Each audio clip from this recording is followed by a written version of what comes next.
네, 안녕하세요. 아, 참, 그러네요. 그죠? 답답합니다. 답답하죠. 그래도 어제는 이 시간에 나스닥 선물 지수가 그래도 좀 오르고 있어가지고, 그래도 미국 시장이 좀 그래도 하루는 올라주지 않겠냐. 그러니까 오늘도, 어, 그러니까 시장은 별볼이 없겠지만, 어제 이야기입니다. 내일도 시장은 별볼 없겠지만, 그래도 뭐 구름 안에서 왔다 갔다 하면서 약간의 희망이라도 가지지 않겠느냐.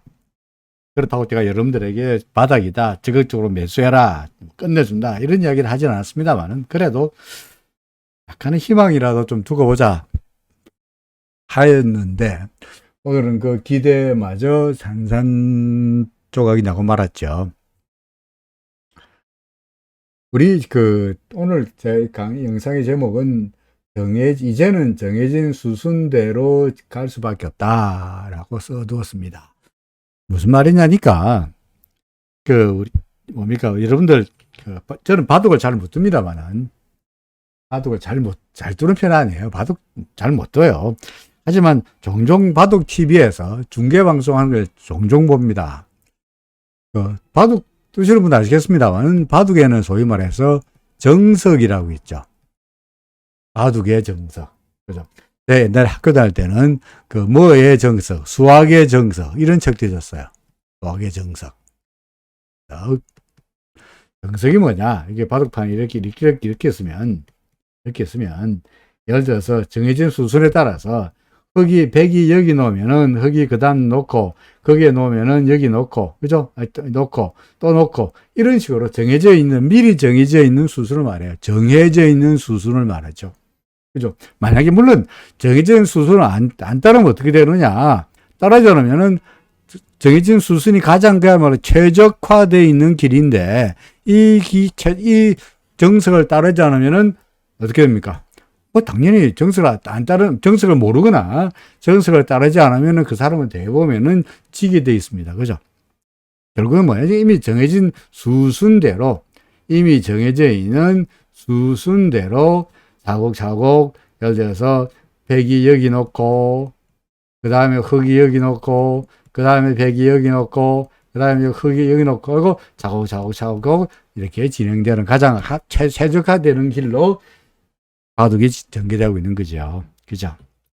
자, 오늘 제가 영상의 제목을 이제는 정해진 수순대로 갈 수밖에 없다. 주가가. 주가는 게 뭐 정해진 수순이 어딨냐? 정해진 길이 어딨냐? 뭐 지 마음대로 올라갈 수 있고 내려갈 수 있는 것 아니겠냐? 라고 말하실지 모르겠습니다만은, 이제까지 우리는 어떤 이야기를 해왔느냐니까, 그죠? 어떤 이야기를 해왔느냐니까, 코스피 지수의 경우에, 예, 즉 코스피 지수입니다만은, 코스피 지수의 경우에 혹시나 지금이 를 양보해서, 코스피 지수 엘리어트 파동성 그려놓은 게 어디 있나요? 어디 갔나? 여기 있군요. 자, 우리가 지금을 갖다가 낙관적으로 봐서, 자, 3,316부터 출발하는 하락 파동이 있는데, 자, 2,276을 바닥으로 본다 이거죠. 그죠? 바닥의 끝이다. 이거 바닥의 끝이야. 이거 바닥의 끝이야. 이제는 영원히 2,276 이하로 안 내려간다. 이제 올라갈 거야. 따라서 지금이 1번 파동이야. 이거 끝이니까. 예를 들어서 여기까지가 A 파동이고, 여기까지 B 파동이고, 여기까지가 C 파동이니까 A, B, C가 끝났으니까, A, B, C가 끝났으니까 지금부터는 2276의 바닥을 해가지고 지금이 여기가, 우리가 지금 여기 와 있는데 여기가 1번이야. 다시 말해서 상승 파동이고, 따라서 이거는 충격 파동이야. 를 주장하기 위한 파동 계산이 낙관론이죠. 그죠? 낙관적으로 봐서 이제 파동 끝났다. 이제는 올라갈 거다. 라면 여기서 우리가 매수할 수 있고, 가지고 있는 물량을 더 늘려갈 수도 있고, 그죠? 앞으로 앞날에 대해서 기대할 수 있다고 보고 낙관론으로 보자. 그죠? 가정. 지금을 낙관론으로 보자. 라면 지금 여기가 1파가 돼야 되거든요. 안 그렇습니까? 1파. 라면 1파라면은 모두 파동이 몇 개로? 5개로 세분돼야 된대요. 여기서 출발해서 2276 출발해가지고 5개로 파동이 세분돼야 돼. 그죠? 이게 잘 안 되더라고요. 잘 안 되더라. 여러 가지 방법이 1 해보고 2 해보고 그죠? 그 다음에 이게 안 돼요. 이걸 3하고 4하고 5라고 할 수는 없죠. 그죠? 이게 너무나 짧죠? 이거 아니죠? 이게 아니야. 잘못된 거야. 오케이. 그러면 이게 5 아니야? 그럼 뭐야? 이게 3이야. 5가 아니면 3이죠. 그죠? 그죠? 그렇잖아요. 그러니까 여기 아니면 3이다. 그럼 이게 뭐야? 4야. 앞부터 올라갈 거야. 5야. 예를 들어서 이게 낙관론이야. 저기 낙관론이야. 이라면 다시 오케이. 그럼 이 말이 맞나? 이게 3이라 그러면 이게 4라면 그럼 어디가 1이고 여기 1이겠네요. 그죠? 여기 2겠네. 이게 3이겠네. 저는 이게 제가 지난번에 어디서 설명했습니다. 이게 다소간 억지스럽다, 무리스럽다 그랬죠. 그죠? 안 된다. 이래 안 된다. 왜? 이게 3이라 그러면 이게 3파라면 이게 또 3번 판독이 충격파동이니까, 충격파동이니까 모두 5개로 세분돼야 되는데 안 된다. 이게 5개로. 세분해라. 1, 2. 그 다음에는요. 어디가 3이야? 이게 3이야? 4야? 5야? 아니잖아요. 왜 아니야? 1, 2, 3, 4, 3 너무 짧아. 그죠? 이게 아니야. 하지만, 표를 양보해서, 이거야, 뭐, 예를 들어서, 뭐, 분봉 가지고, 그죠? 이게 아니면 1번 보고 있습니다. 저는 뭐, 분봉이든 30분이든 5분봉이든 가지고 해가지고, 억지로 막, 우겨 해가지고, 뭐, 어떻게든 간에, 이걸 우겨서 3일 하자, 이게. 에이, 억지스럽지만, 무리스럽지만, 100% 양보해서, 오케이, 이거 3이라 그래. 자, 다시 지우고, 자, 여기 2다, 여기 2다, 자, 여기 3이다. 따라서, 지금 움직이는 건 4다, 앞으로 5야. 라고 하려면, 어찌해야 됩니까? 1번 파동하고, 4번 파동하고, 겹치면 안 되죠. 맞습니까? 따라서, 1번 파동의 꼭지가 얼마였느냐? 2300, 얼마 했더라? 67이었죠. 여기가 2467이에요. 그죠? 따라서 이 4번 파동은 절대로 2367 이하로 내려가면 안 되죠. 그죠? 내려 안 돼요. 근데 오늘 장중에 얼마까지 갔습니까? 보이십니까? 2365까지 갔어요. 오늘 장중 저점인 그 이야기는 1파하고 4파하고가 어떻게 했습니까? 겹쳤죠. 맞습니까? 그러니까 이게 아니다 하는 거죠. 사실은 그동안에 우리가 낙관론을 유지하기 위해서 온갖 일을 다 해봤죠. 그죠? 자, 여기는 이름 맞고요. 여기 이름 맞는데 가장 합리적으로 계산해 볼 때 이건 3은 아니니까 여기가 3의 1이야. 여기까지가. 그죠? 얘가 3의 2야. 그리고 여기가 3의 3이야. 네. 그죠? 3의 1, 3의 2, 3의 3. 그러니까 지금이 3의 4라고 주장 한번 해봤죠. 그래서 3의 5를 쓰면서 3이 되고, 그 다음에 4가 되고, 5가 되는 이런 파동으로 문제 계산해 봤는데, 그러려면 똑같아요. 1번 파동, 요 1번 파동하고, 요 4번 파동하고 겹치면 안 된다. 2417이었던가요? 그렇죠. 이제 2417을 했잖아. 그죠? 그래서 이건 아니야. 그래서 아니 틀렸다. 결국은 사실 이렇게 매기는 게 가장 그래도 합리적인 파동 계산이었는데 이거는 아닌 걸로 판명이 됐습니까? 그죠? 그러니까 사실은 2417이 깨지는 순간부터 그죠? 2417이 깨지는 순간부터 사실은 우리가 매겨왔던 낙관론은 근거는 사라진 거예요. 그래도 인간이라는 게 마지막 희망, 저 어제 못 그린 그림으로 그려놨죠. 그죠? 절벽에다가 동아줄 하나 내려와가지고 사람이 이 동아줄 붙잡고 매달려 있는, 그죠? 동아줄 붙잡고 매달려 있는 이 마지막 동아줄이 얼마였느냐? 이거죠, 이거. 제가 그리고 있는 2367. 이게 절벽에서 이 마지막 동아줄이었죠. 맞습니까? 근데 오늘 장중에 얼마까지 갔다고? 2365까지 갔어요. 그러니까 억지로 해가지고 여기 1이고 2고 그 다음에 3의 1이고 3의 2고 그죠? 3의 3이고 3의 4란 파동 계산은 날라갔고 그게 아니고 여기 1이고 2는 맞는데 이걸 억지로 해가 이거 3이라 보자. 그러니까 이걸 4로 보자 하는 앞으로 5가 있을 거야 라고 하는 계산도 사라져 버렸죠. 그죠? 그럼 결국 뭐냐? 지금 이거는 아무리 해도 안 된다, 이게. 아무리 해도. 결국은 이 파동은 2276부터 시작해가지고 2500, 여기까지, 2540까지입니까? 갔던 이 파동은, 동그란 이 파동은 결코 충격 파동이 될 수가 없다. 따라서 1파가 될 수가 없다.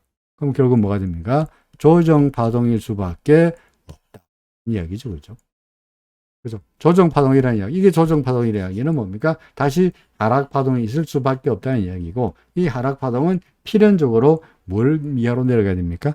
2276 이하로 내려가야 됩니다. 그래서 지금 제가 말씀드리는 정해진 수순이란 2276을 하회하는 움직임이다. 이런 이야기를 말씀드리지 않을 수밖에 없는 겁니다. 여기 있어. 2417이 깨졌을 때도 그랬고, 오늘 2367이 깨질 때도 그랬고, 이제는 기다릴 것도 없다는 거죠. 혹은, 어떤 분은, 에이씨, 뭡니까? 엘리베이터 파동 이런 순항들이, 나 그거 안 믿어. 에이? 뭐, 백몇십 년 된, 올해 묵은 이론이가, 순항들이 안 믿어. 주관적이고 말이야. 이렇게 계산하면 5파고, 이렇게 계산하면 3파고, 이렇게 계산할 수도 있고, 내려갈 수도 있고, 올라갈 수도 있고, 이럴 수도 있고, 저럴 수도 있고, 있는데, 그거 누가 믿어? 안 믿어. 나는 객관적인 것만 믿을 거야. 오케이. 객관적인 거 뭐? 1번. 뭐요? 객관적인 거. 여러 가지 지표가 있습니다. 나 RSI 믿을래. 객관적인 지표잖아. RSI가 사라 그러면 사고, 그죠? RSI가 팔라고 하면 팔 거야. 오케이? RSI가 사라 그러면 사고, 그 다음에 RSI가 팔라고 하면 팔 거야. 여기서 RSI가 팔라고 그랬네요. 보입니까? 70m 내려갔잖아. 아직까지 RSI가 사라 그래요? 안 그래. 따라서 RSI로 보더라도 여전히 앞으로 추가 하락할 가능성이 있죠. 두 번째, RSI도 이거 너무나 트리키하잖아. 오케이, 나 안 믿어. 트리키합니다. 보다 안정적인 일목균형표 믿을래. 오케이? 일목균형표는 좋나? 일목균형표, 주가 떨어져, 전환선 떨어져, 기준선 전환선으로 교차해, 주가가 기준선 밑으로 내려왔어, 후행스팬의 캔들 밑으로 내려오더니 드디어 마지막 최후의 보루였던 오늘 주가가 구름 밑으로 내려오고 말았죠. 그죠? 따라서 추세가 상승세에서 하락세로 돌아서는 과도기에 거쳐야 되는 1, 2, 3, 4, 5, 6번째 단계를 다 거쳤지 않습니까? 그러면 그거 끝난 다음에 다시 올라가면 다행인데, 이 6개 단계를 거친 다음에 어떻게 되느냐? 그때부터는 본격적으로 주가가 떨어지는 일밖에 안 남았다는 거죠. 옛날로 돌아가서 한번 볼까요? 옛날로 돌아가서 이때 보겠습니다. 3316부터 시작해서 보겠습니다. 어떻게 됐습니까? 3316부터 여기서 자 주가 떨어졌네. 그죠? 그 다음에 빨간선이 전환선이죠. 빨간선 요거 전환선이 떨어졌죠. 그 다음에 기준선 전환선이 서로 만났네요. 교차했죠. 두 개 교차했죠. 네 번째로 주가가 기준선 밑으로 내려왔죠. 그죠? 그 다음에 후행스팬이 캔들 밑으로 내려오고 주가가 구름 밑으로 내려오더니 그게 끝이냐? 이쯤에서 구름 밑으로 내려온 게 이쯤인데 여기가 6번인데 여기가 주가가 구름 밑으로 나온 게 6번 단계 3200일 때 6번 단계였는데 6번 단계부터 시작해서 3200이 바닥으로 주가가 끝난 게 아니고 그때부터 우리가 알다시피 이게 어떻게 갔죠? 2276까지 갔어요.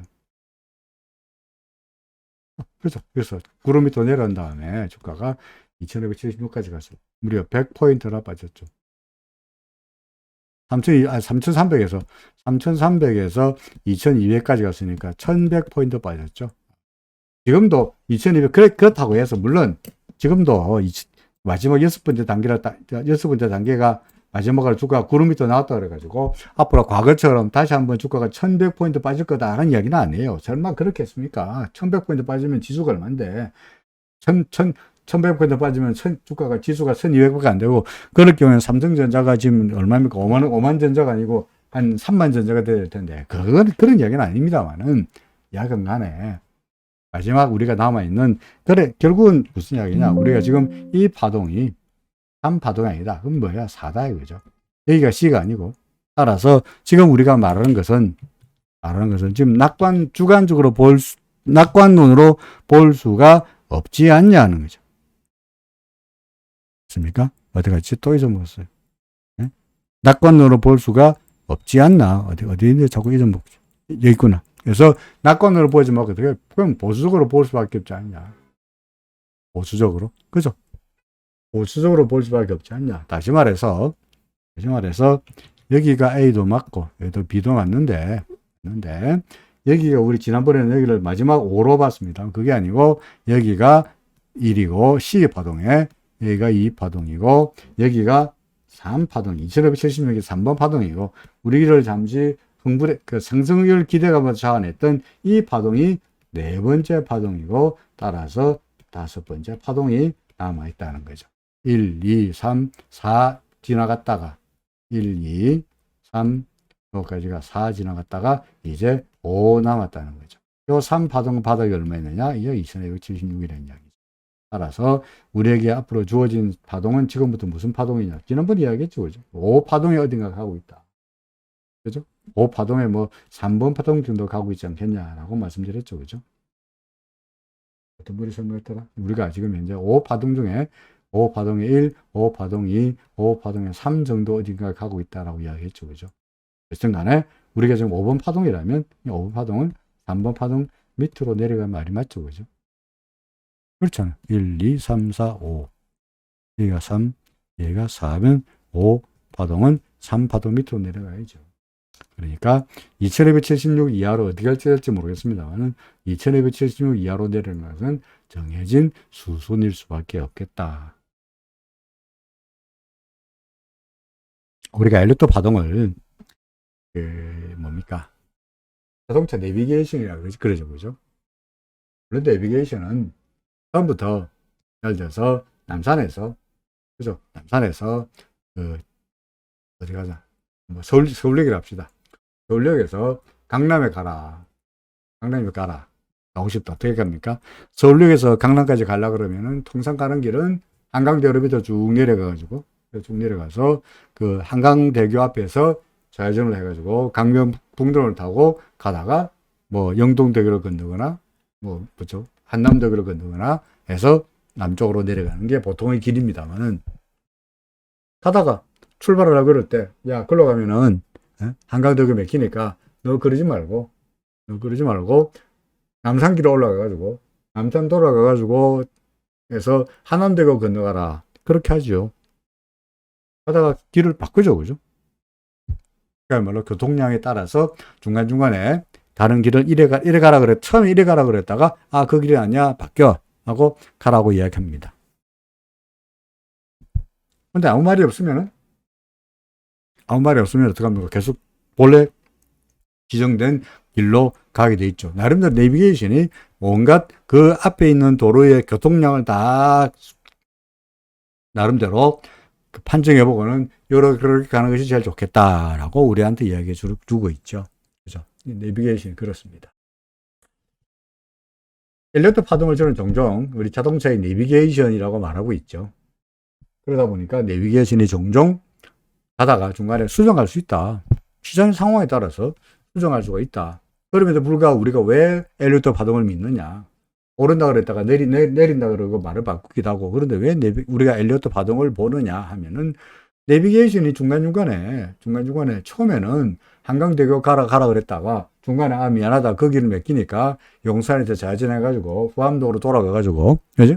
돌아가서 남산길로 가다가 한남대교 건너가서 가라라고 한다 그래서 내비게이션을 요구하지 않죠. 그죠? 안 그렇습니까? 자동차 길이 막히는데 이걸로 가라 그러니까. 그래가지고 그 말 안 듣고 내비게이션 웃기지 마. 내 말 잘 알려다고 한강대교를 계속 가다가는 그죠? 뭐 삼각지 정도에서 사고가 났는지 떡이 돼가지고, 아씨, 내비게이션 말 믿을 걸, 라고 부의하는 게 많죠. 그죠? 똑같습니다. 지금의 엘리베이터 파동이라는 내비게이션이 알려주는 이야기는 아무리 도로 사정을 살펴보더라도 아무리 이렇게 보고 저렇게 보고 2417이 안 깨지면 상승 파동일 거야. 2367이 안 깨지면 상승 파동일 거야. 라고 하는 우리 모두의 기대를 저버리고 지금은 4번 파동이 끝났고 이제 5번 파동이 전개되고 있는데 지금은 5번 파동이 3번 파동 어딘가에 가고 있다 하는 것을 점점 현실이라고 말하고 두고 있지 않습니까? 그렇죠. 그러니까 지금이 뭡니까? 오늘 장중의 마감가는 2476이었습니다만 중요한 것은 오늘 장중에 2365를 내려가 2365까지 가면서 2367을 1번 파동이라고 믿었던 파동의 꼭지를 건드렸다는 게 중요한 거죠. 그죠? 물론 5번 파동도 우리가 지금 몇 번 파동이고 5번 파동이야 라고 보고 있습니다만은 여기가 1이고 여기가 2고 그죠? 여기가 3이고 여기가 4라면 지금이 그리고 5라면 네모 5라면 이 네모 파동은 필연적으로 2576을 깨겠지만 그래도 이게 5번 파동이라면 5도 1번 파동, 2번 파동, 3번 파동, 4번 파동, 5번 파동이니까 5의 1, 5의 2, 5의 3, 5의 4는 그래서 중간중간에 5번 파동도 하락 파동이지만 중간에 2번 파동으로 들어올 때도 있고 4번 파동으로 들어올 때도 있을 겁니다. 그죠? 예를 들어서 얘도 내려가다가 들어 올리고 내려가다가 들어 올릴 거야. 반등도 있을 거야. 근데 그 반등에 속어서는 안 되죠. 그죠? 안 그렇습니까? 지금부터는 반등할 때마다 결국은 내내 말씀드린 게 뭡니까? 반등할 때마다 리스크를 줄여라. 좋은 말로 리스크를 줄여라는 이야기지. 좋은 말로. 그야말로 완곡하게 표현해서 리스크를 줄이자는 것이 뭡니까? 물량을 줄여라. 그 물량, 주식 가지고 있는 거 좀 줄이세요. 하세요. 왜? 2576부터 깨질 건데, 오늘이 얼마야? 2276인데, 오늘이 그래도 떨어졌다 해도 2376 아닙니까? 오늘이 그래도 2376이니까, 2576이 앞으로 100포인트 더 빠질 것 같다는 거죠. 이때까지 기다렸는데, 이때까지 내가 3316부터 제가 이때까지 기다렸는데, 내가 1100포인트 빠질 때까지 기다렸는데, 추가로 100포인트 더 빠져봤자 뭐, 지가 얼마나 더 빠지겠나? 삼성전자 9만원에 샀는데, 니가 뭐 5만원 될 때까지 기다렸는데, 니가 뭐 4만원, 3만원 되겠냐? 뭐, 빠지다가 오르겠지. fine. 오케이. 그렇다면 뭐, 제가 더 이상 드릴 말씀 없고요. 그렇다면 더 이상 제가 드릴 말씀 없습니다만은, 그래도, 현재 앞일이 빤히 보이는데, 그냥 아무것도 안 하고 가만히 있기에는 우리가 애써가지고, 여러분들이 애써가지고 돈을 내고 제 이야기를 듣고 있는 보람이 없잖아요. 물론 제 말이 맞다는 이야기는 아닙니다만, 항상 맞다는 이야기는 아닙니다만, 그래도 시장을 합리적으로, 객관적으로, 보수적으로 보고자 하는 겁니다.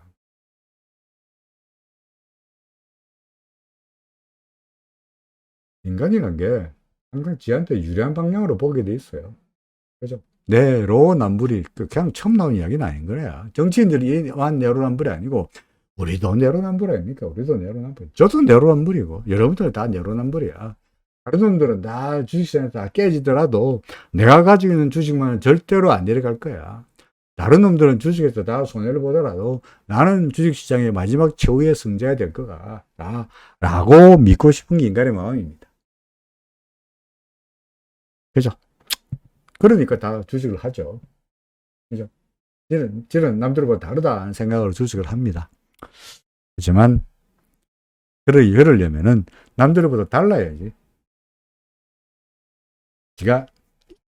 나는 다른 사람보다 달라. 내가 가지고 있는 주식은 끝내줘라 그러면 그 주식이 다른 사람보다 가지고 있는 주식보다 실제로 끝내주는 주식이어야죠. 그죠? 그래서 하여튼간에 제가 말씀드리고 싶은 것은 시장은 여전히 불확실하고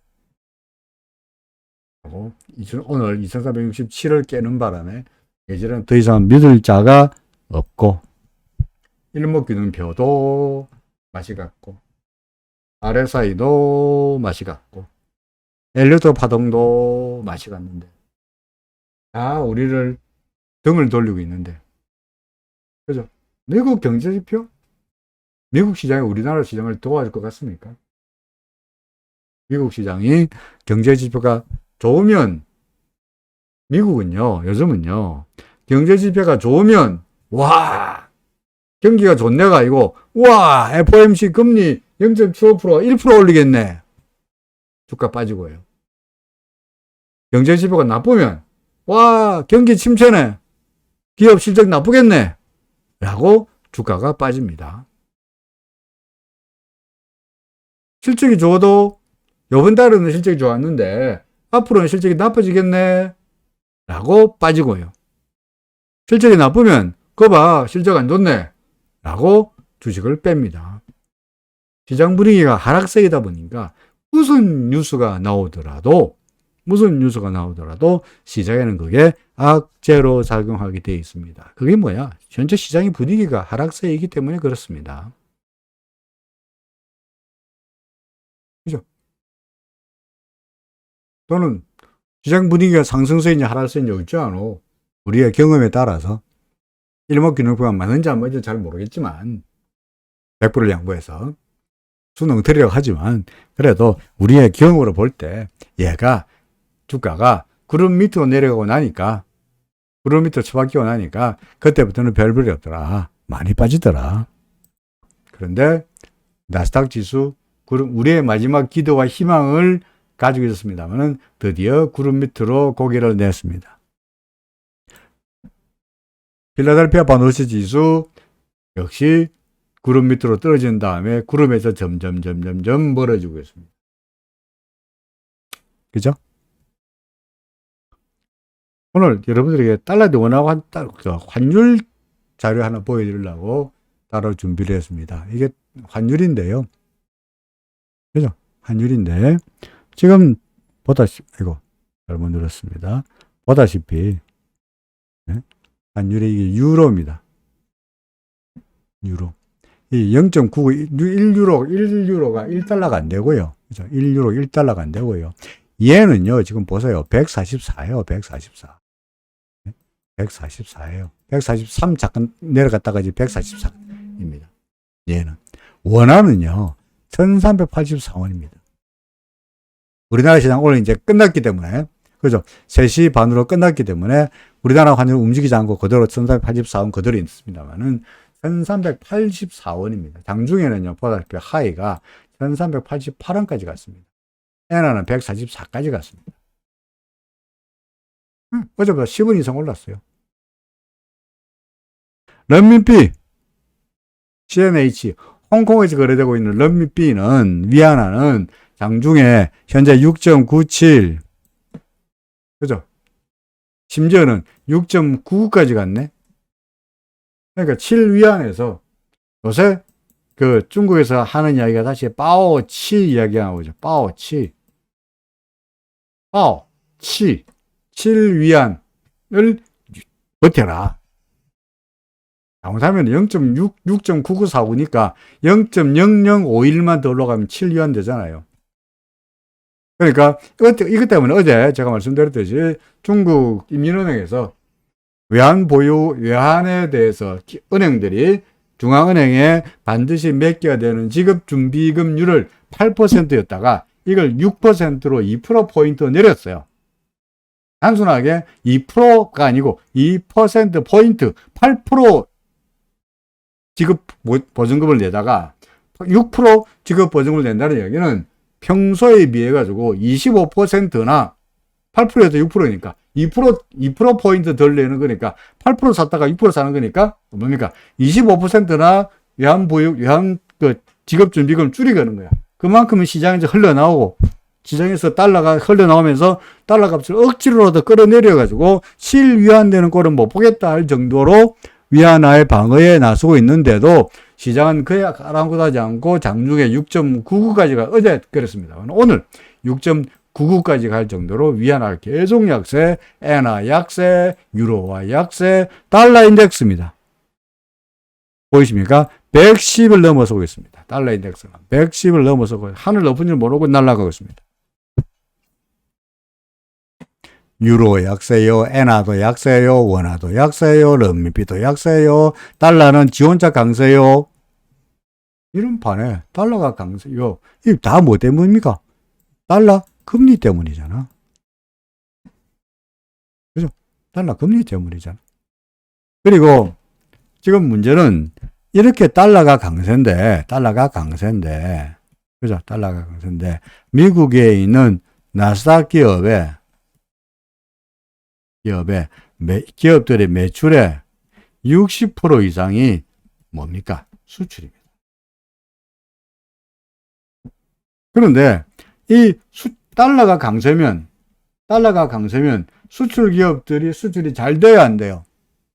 안 돼요. 우리나라 원화가 강세면, 원화가 강세라는 말은 원화가 평가 절상되고 환율이 1,300원이 아니고 원화가 1,200원, 1,100원 되는 게 원화가 강세 아닙니까? 원화 강세. 원화가 강세면 삼성전자, 현대차가 수출이 잘 돼요? 안 돼요. 수출이 잘 되려 그러면 그 나라 통화가 약세가 돼야, 평가 절하가 돼야 수출이 잘 돼. 근데 미국의 달러는 줄창 강세입니까? 왜 강세입니까? 또 설명했습니다만은 미국이 인플레를 막기 위해서는 경기를 희생하더라도 인플레를 막겠다는 게, 그리고 그러니까 제롬 파월이 폴 볼커까지 덜먹이면서 설명했죠. 소위 인터 미팅 간에 8월달 미팅하고 9월달 미팅 사이에 중간에 전화로 사람들 모으지도 않고, FOMC 위원들 중간에 모으지도 않고 전화로 자, 우리 금리 올리자, 찬성해라, 예스 해가지고 금리 올리는 사람이 폴 볼커야. 인플레를 때려잡기 위해서 강력한 몽둥이를 휘두르는 사람이 폴 볼커입니다. 를 이야기하면서, 그래서 내년에 금리 내릴 거다는 이야기 시장에서는 잊어라 하고 이야기했잖아요. 혹시 경기 때문에 금리를 완화할 거다라는 기대감 잊어라. 그러니까 달러가 강세야. 달러 강세니까 나스닥 기업들의 매출이 엉망이야. 실적 안 좋아. 나스닥 주가가 오를 리가 없습니다. 기술주들 금리 올라가니까 레버리지로 인해서 뭡니까? 기업 비용 올라갈 늘어났지 수익이 늘어날 리가 없습니다. 수출도 환율 때문에 안 돼. 그죠? 저희 금융 비용 때문에 안 돼. 이래저래 안 되는 장이 지금 장입니다. 그걸 갖다가 우리나라 시장에서 엘리어트 파동으로 주가가 드디어 2,576마저 무너뜨리면서 필라델피아 반도체 지수가 계속해서 구름 밑으로 빠지면서 나스닥 지수가 구름 밑으로 내려가면서 우리한테 차트로 확인해 주고 있는 겁니다.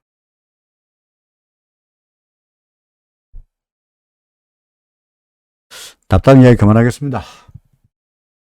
여러분들 제가 말하고자 하는 말씀을 무슨 말인지 충분히 이해했으리라고 믿고요. 그래서 최소한 어제도 똑같은 이야기, 그저께도 똑같은 이야기 계속 이야기하고 있습니다만은 지수에 대한 기대감은 잊어라.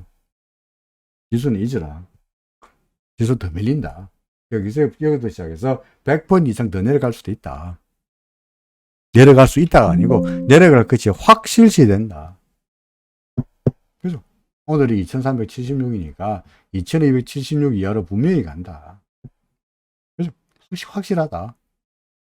그러면 지수에 대한 기대감을 잊어야 됩니다. 지수에 대한 기대감을 잊으라는 이야기는 뭐야? 삼성전자, 하이닉스, 그죠? 네이버, 카카오, 그죠? 카카오, 또 뭡니까? 뭐, 삼바, 예? 현대차, 이런 것들 다 잊으라 하는 이야기죠. 그러니까, 굳이 그런다면, 뭡니까? 뭐, 예를 들어서, 최근에 뜨고 있는, 그것도 최근에서 너무 많이 떠가지고 겁이 나긴 합니다만은, 예를 들어서, 태조 이방원에 들어가는, 그죠? 최저 2만에 들어가는 종목 중에서 그나마 구름이나 고기를 싹 내고 있거나 구름이나 잘 가는 종목들 중에서 골라서 트레이딩 목적으로 단타 목적으로 사고 팔고 하는 건 모르겠지만 그러다가 몰빵 때려 넣었다가 물릴 수도 있으니 물량을 줄여가면서 단타 목적으로 조금만 그래야지 시장이 하락할 때는 소위 말해서 시스테마틱 리스크, 제도적 체계적 위험 기술로 인해 가지고 시장이 전반적으로 하락함에 따라 가지고 그 종목과는 상관없이 실적이나 그 기업의 펀더멘털과 아무 상관없이 주가가 시장에 의해서 저절로 떨어지는 시스테마틱 리스크는 우리가 도망갈 수가 없으니 보수적으로 접근할 수밖에 없지 않겠냐. 이런 우울한 이야기를 오늘 결국은 여러분들에게 할 수밖에 없었습니다.